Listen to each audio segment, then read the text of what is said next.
बच्चे रोजेदार तो नहीं होते, लेकिन इफ्तार से दिलचस्पी बड़ों से ज्यादा होती है।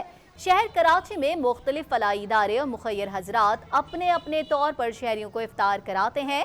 ताहम शहर कराची के निजी अस्पताल के मालिक ने खास तौर पर सिर्फ बच्चों के लिए इफ्तार का इंतजाम कर रखा है, जहां रोजाना बुनियादी सहूलियात से महरूम कच्ची बस्तियों के बच्चों को इफ्तारी कराई जाती है।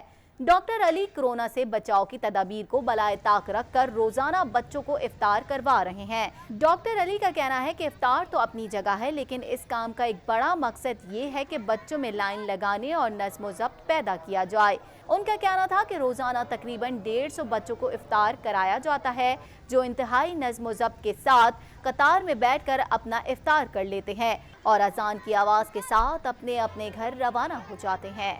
ये पहली रमज़ान से कर रहे हैं। बेसिकली ये बड़ों को तो कहीं ना कहीं इफ्तारी मिल जाती है, वो कहीं फंक्शन में जाते हैं, नमाज में चले जाते हैं, मस्जिद में मिल जाती है। बेसिकली जो बच्चों को जो ना उनको ये रमज़ान में ये चीज़ें अवेलेबल नहीं होती हैं, तो हमने सोचा ये बच्चों को एंटरटेन किया जाए इफ्तारी देके इंशाल्लाह।